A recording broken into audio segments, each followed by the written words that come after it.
Today we're going to be talking about DC keys from 1991. There aren't a lot of them, so stay tuned.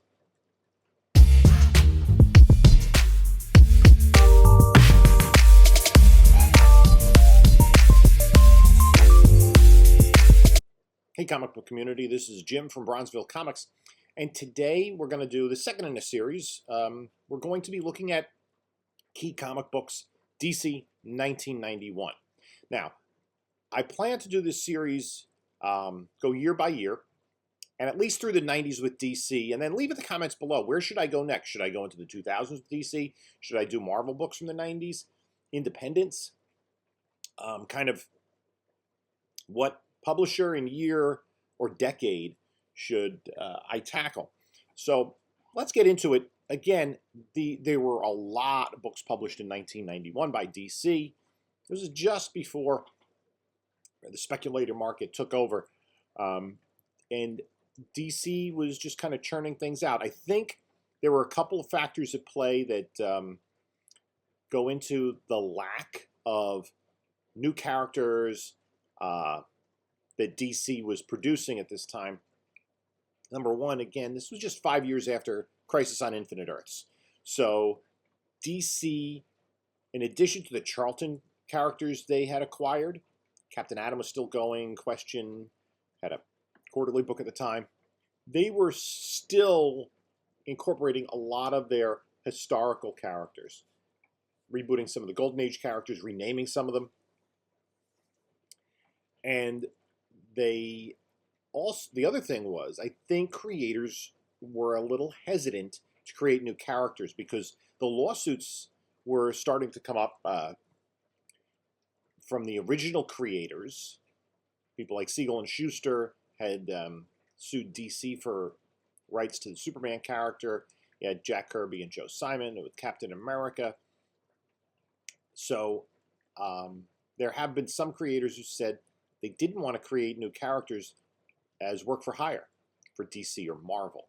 And eventually that's kind of what led to Image Comics. So let's get into the top 10. These are the DC keys from 1991.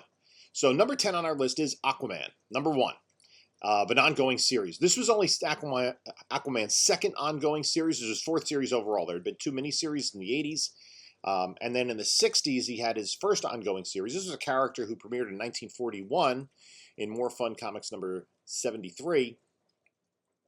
And he's pretty much had ongoing series since. He's kind of been one of the tentpoles of DC Comics, one of the members of the Justice League. And with the movie coming out a few years ago and a sequel coming up, Aquaman books still have some value. People just are outside of comics are getting interested in it. So that book has sold for $100 in a CGC 9.8. Again, not a lot of sales on that book, and not a lot of the books from this era have been graded and encapsulated, but that's what we have here. There were some other number ones, and at the end of the list, we're going to do some quick honorable mention books. Number 9 on the list is Sandman Special, number 1. And you're going to see a lot of Sandman on this list. I separated them. The first list, I kind of put titles together, but here, because there are specific issues within the run that have values. Sandman Special number 1. I mean, this book you could probably still pick up for under $10, much like Aquaman 1. There has been a sale of $102 in a CGC 9.8 for this. I'm excited for the Sandman Netflix TV series, and if you can see Sandman books in a dollar bin, I'm talking about picking stuff up for a dollar bin books, as opposed to passing on books that are in the dollar bin. You know, to be honest with you, most of the Batman titles from this year, Green Lantern, Flash, Wonder Woman, most of those books right now. So Sandman Special number 1 comes in at number 9. At number 8 on the list was a book that I had mistakenly had on the 1990 list, but it actually has a January 1991 cover date, and that is Suicide Squad number 49. And it's got this classic Oracle cover with Barbara Gordon as Oracle, early in her Oracle career, pointing a gun right at the reader. And And this has gone as high as $109 in a CGC 9.8 for Suicide Squad number 49. And a lot of her early Oracle appearances are in Suicide Squad. At number 7 on the list is Sandman number 31. At a CGC 9.8, that sells for $115. And you're going to see a lot of Sandman here. As I said before, the Neil Gaiman written series was very popular at the time. And as I said in the last video, it changed a lot of the comic book game because it brought different readers in.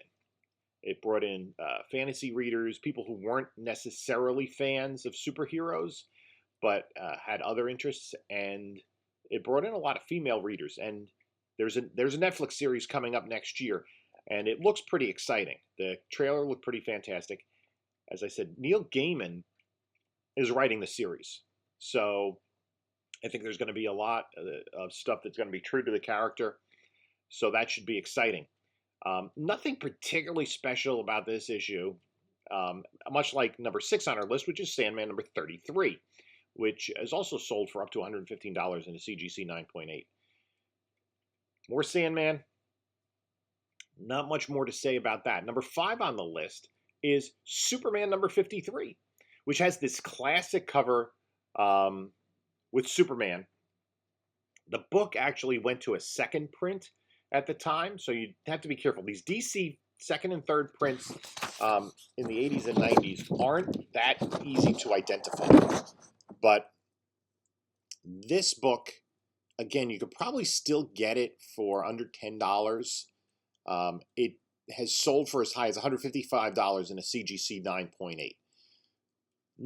Nothing speculation worthy about this book, but it does seem like a book that collectors are interested in. Of all the Superman books that came out this year, and I would say I wouldn't go after this book necessarily, but if you see it at a yard sale for $1, maybe $2, of anything, it would be worth picking up.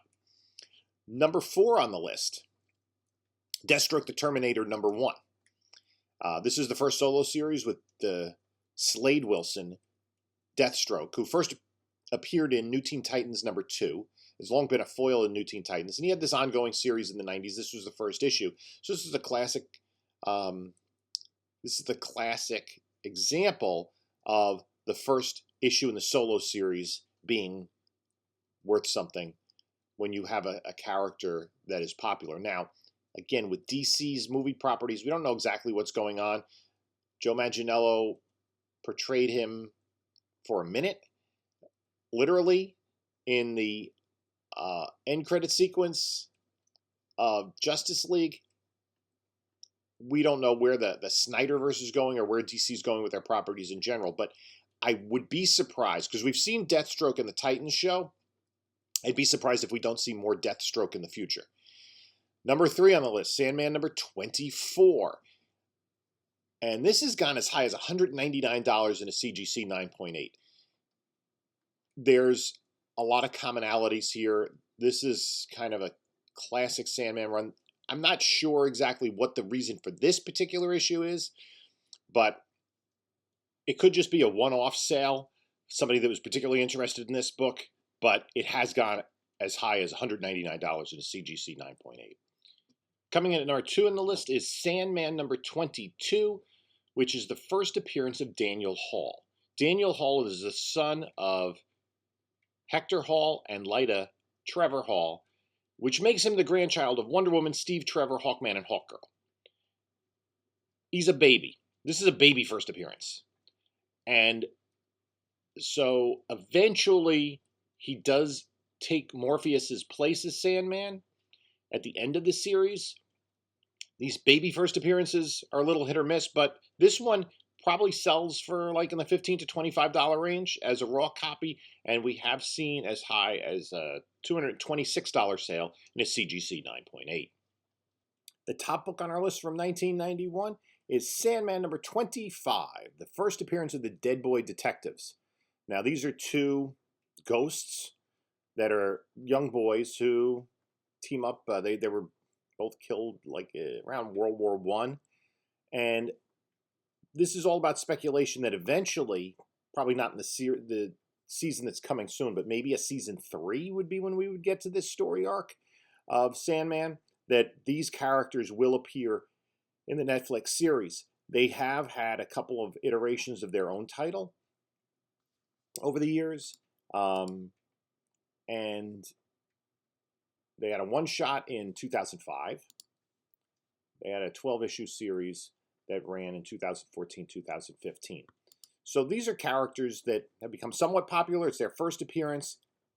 We may see them in the Netflix series at some point, and that's what makes it the best DC book of 1991. We haven't seen a 9.8 sold, but a CGC 9.6 has sold for $156. So you'd figure, especially if the Netflix series does incorporate these characters when a 9.8 comes to market, it's probably a $300 book. The raw copies of this are fairly expensive. To buy a raw copy of this book, you probably have to spend somewhere in the neighborhood of $40 on eBay for it. So if you can get this cheaper, that might be worth it. Even if you can find this in dollar bin, this would be a book that you could flip. Again, I don't see any CGC 9.8 sales. One is listed as a buy it now for $975. And if we look at sold items,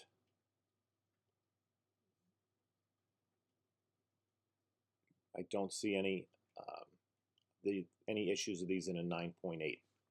So that is our top 10 list. Couple of quick honorable mentions. We go to number 2 on the list from 1990, Lobo number 1. Lobo number 3 and 4 came out in 1991. Those are books that are probably worth $5 to $10. Any Sandman book has value. I would say one of the big crossovers, there were 2 crossovers DC had that year, Armageddon and War of the Gods. War of the Gods number 1, George Perez cover, does go for a few bucks. Batman Full Circle, which was a square bound one shot. That one does have some value. I haven't seen it really encapsulated. Ragman number 1 has a little bit of value. That is his second series. And another intriguing one that I think is undervalued is Black Canary number 1. This is a character that debuted in the Golden Age in Flash Comics. Was a member of the Justice Society. They retroactively made it so that it was her daughter who came to Earth 1 and joined the Justice League. And then after Crisis, it was her daughter. So this is the first solo series for Black Canary. It was a 4-issue limited series, and issue number 1 came out in 1991. So that's it for this list. Let me know what you think. I guess we'll move on to DC 1972 next time. Like, subscribe, leave a comment, and until next time, enjoy your comics.